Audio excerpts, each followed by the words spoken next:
Hey guys, it's Kevin again, my review for Angel Has Fallen. And what Angel Has Fallen is essentially about is we once again center in the character of Mike Banning, and he has been, protecting President Trumbull for a while now and things like that. And one day while he is doing so, there is this drone strike that occurs, nearly killing the president. And, very quickly, everyone seems to be pointing the finger at Banning. So now he has to go on the run to try and clear his name while everyone else starts to piece together if he could have done it and what could have gotten him to do it and things like that. So, Angel's Fallen overall, I was not very excited for this film. To be honest, these films are not really things that I'm all that into. Olympus Has Fallen, I've seen it twice, and neither time has it done much of anything for me. I think it's just a very throwaway action movie. It has its fun moments for sure, but it just isn't really something I'd go back to. And then finally, before this film came out, like literally the day of this film coming out, I finally watched London Has Fallen, and I really did not like that one at all. I found it relentlessly boring and just not very interesting. So going into Angel Has Fallen, I had basically no expectations. I didn't think this was going to be anything that great. It's basically the last big summer film in that way, in the sense where, you think of movies coming out in the summer, this is the kind of movie I would expect to come out. I wasn't really expecting much, and yep, it's not very good. Now look, this is not at all a bad film. In fact, none of the films in this franchise are bad, but this is just the definition of a very disposable, throwaway action film that isn't really anything else than that, and we're just getting into it right now, starting off with the cast. And look, in terms of this series, when it comes to the acting, that's one of the more positive things I can always say. I think everyone does do a pretty good job here overall, especially when it comes to Gerard Butler. I mean, look, I've harped on it before, how I don't really think he's that great of an actor, but in roles like this, he does actually do a really good job. And once again, he does a good job as Mike Banning. He feels a little bit more fleshed out in this film. We definitely get a little bit more into his character and things like that, and I thought overall he definitely did do a really good job. He's still a badass, he's still very likable, and I definitely did like what Butler brought to this role overall.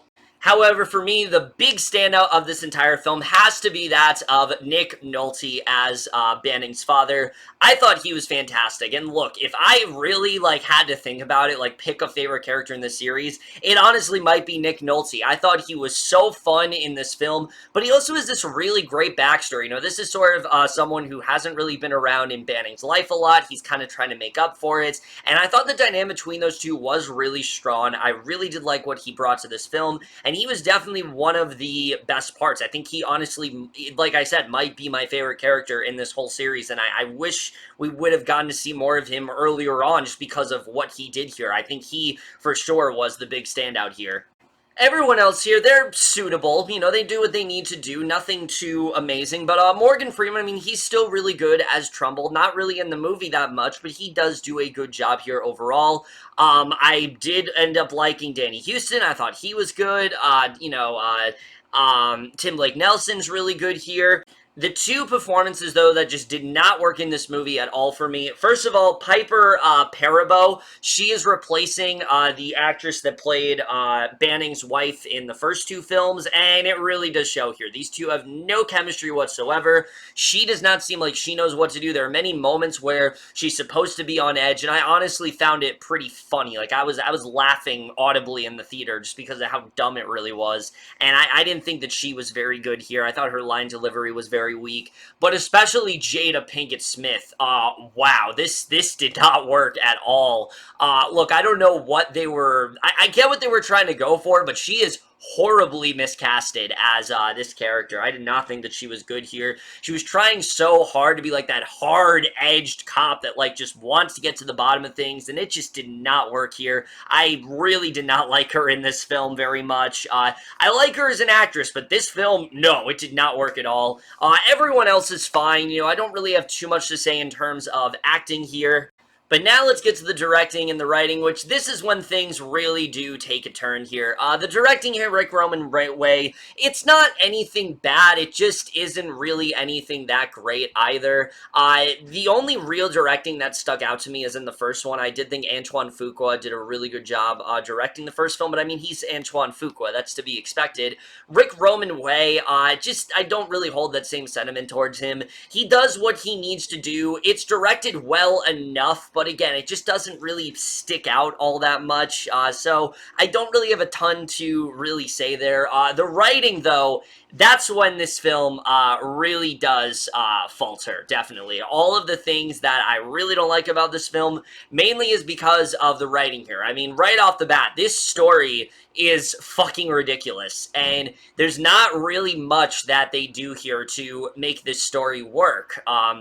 The idea of banning, having to protect the president, that's been such a big part of the other two films. So just the idea that he'd go rogue all of a sudden and he'd be colluding with the Russians, it just doesn't really make any sense. So because of that, there's never a real sense of suspense there. You know for a fact that Banning is not capable of doing what he's accused of. So you don't really, in scenes where you're kind of supposed to be questioning, like, oh, would he be capable of doing something like that? You're not, because it doesn't make any sense narrative-wise, and it just feels like something they came up with because they were, like, really struggling for ideas and things like that. And it just doesn't feel like a natural development. Now, it does help us get a little bit more insight into who Banning is. Like I said, the stuff with Nick Nolte especially, it's well done. That's actually when I liked the movie. There's a portion in the second act that's just these two hanging out. I'm like, why am I liking this all of a sudden? I thought that stuff was well done, but it's not the main focus of the film. It's just something else that they're doing,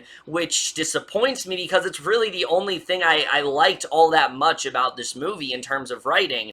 And it also does inject some comedy, which actually did work here quite well. I was whenever Nick Nolte showed up, I actually was laughing pretty hard. I was very surprised. And again, that part of the movie I do actually kind of like. And there is a solid arc in here for Banning where, you can see Trumbull wants to make him Secret Service, and he's not really sure if he wants to take it on. But it is very surface level in that way. They don't really dive into it in the way you'd want them to. And especially considering a lot of this film is him on the run, you'd think maybe they try to get into that more, but they really don't. Once he's on the run, it very much just becomes him trying to find a way to clear his name and survive, and again, it just isn't particularly interesting in that way. The rest of it, I really don't think is all that great. Like I said, the story itself is just doesn't really make any sense, and where they end up going with it just isn't particularly interesting at all.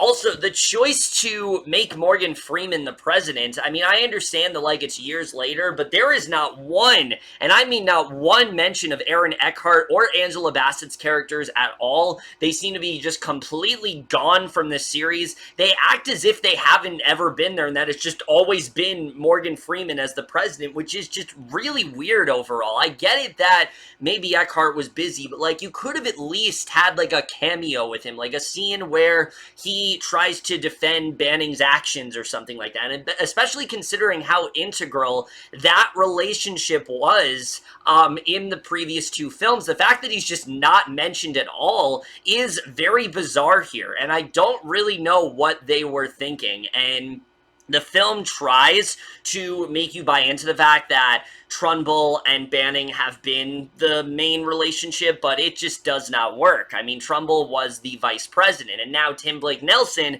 all of a sudden is the vice president. It doesn't work at all. I really don't know what they were thinking there. I mean, you would at least think they try to work around it somehow, but they didn't at all, and it just didn't work here very much. So yeah, that really didn't work for me. And then once we get the surprise reveal of like what's actually going on, because it's pretty obvious that like Banning isn't colluding with the Russians, that whole plot is very predictable. It's not very interesting at all, and it just didn't really do a lot. And they clearly are trying to make this feel very current in that way, and it doesn't really work. I mean, I've heard a lot of people say that's what they're trying to do. I really don't think that's it at all. I think people are really just kind of like overthinking these films. They're dumb action movies, and that's kind of all they are, and it just doesn't really work. So yeah, the writing overall, not that great, but besides the Nick Nolte stuff, which like I said, I actually did really like, and I did appreciate them trying to flesh out, Banning's character a little bit more, but even at that, where they end up going with it is ridiculous, and when we eventually reveal, like, what's actually going on and who planned the attack, it's not very interesting, and it feels very predictable in that way. So yeah, that didn't really work for me. The cinematography is very on and off. I mean, the visual effects have always been garbage in this series, and that's definitely no different here. But there are even some really weird shots in this film. Like, there's this one really weird shot where, like, they're like panning to this door, and it was really weird the way they were doing it. It felt like it was shot by like a different cinematographer all of a sudden. But like, the cinematography itself isn't really all that bad. But similar to London Has Fallen, it looks much better when it's at night than when it's in the daytime. When it's in the daytime, it feels very just overly saturated in that way, and it just doesn't really work, whereas when it's in the nighttime, somehow it just looks a lot better in that way, and I don't really understand why that is with this series, but for some reason, whenever it's at night, it's a lot better than when it's in the day. It's probably because, and this is just a guess, but it's probably because of the fact that the visual effects stick out much more when it's in the daytime than in the nighttime. When it's in the nighttime, you don't notice them as much, but when it's in the daytime, oh man, do they really stick out. Especially the drone attack is laughably stupid. I mean, the flames and things like that, they look so fake. It's so obvious that they're not actually standing where they are. They're clearly in front of a green screen, and it's just very unconvincing in that way. So yeah, I didn't really think that was all that great. So yeah, that didn't really work for me all that much. The action sequences here aren't really all that great either. There's one, actually, that I fell asleep during. There's, like, this whole sequence at night, and I legit, like, dozed off. Like, I woke up and it was still going on. It's a very long, drawn-out sequence. There are some that are well done. Like, there's one in the climax that I at first liked, and then it just went on forever, and I wasn't as big of a fan of it, but they're not terrible or anything, but they're very forgettable. Like, I really can't think of one action scene that really stuck out to me and something that you need to see the movie just to see this sequence. There isn't one like that here, and even in London Has Fallen, we still had that really good, like, like one take scene. I thought that was good, and there were some in Olympus that I thought were well done, but here the action is probably the weakest of the whole franchise. It's also not really in it that much. Like, there's not a lot of action in this movie, surprisingly, and that's something that I was very shocked about, considering what this film is supposed to be.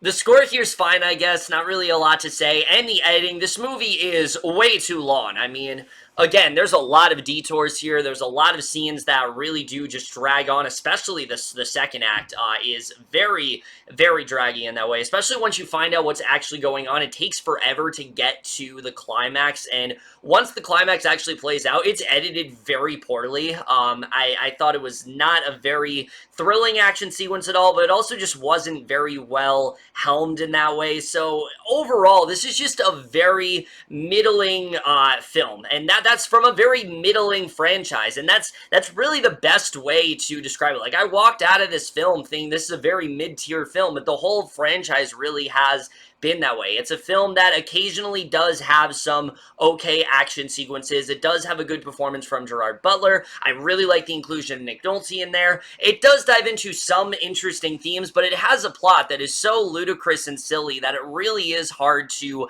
get behind what is going on. I didn't hate it or anything, but it's just nothing that I really can recommend overall. Again, the Nick Nolte stuff is really what does sort of elevate it for me, but other than that, there just isn't really a lot to this this film. This is just the definition of a very just very, like I said, mediocre entry for late summer, and not one that I think really anyone needs to see. If you like the other two films, you'll probably like this one, but just those two big flaws, Aaron Eckhart being gone, and then just the main plot of this movie in general, it's just too much for me to recommend this one overall. So I am going to give Angel Has Fallen a C.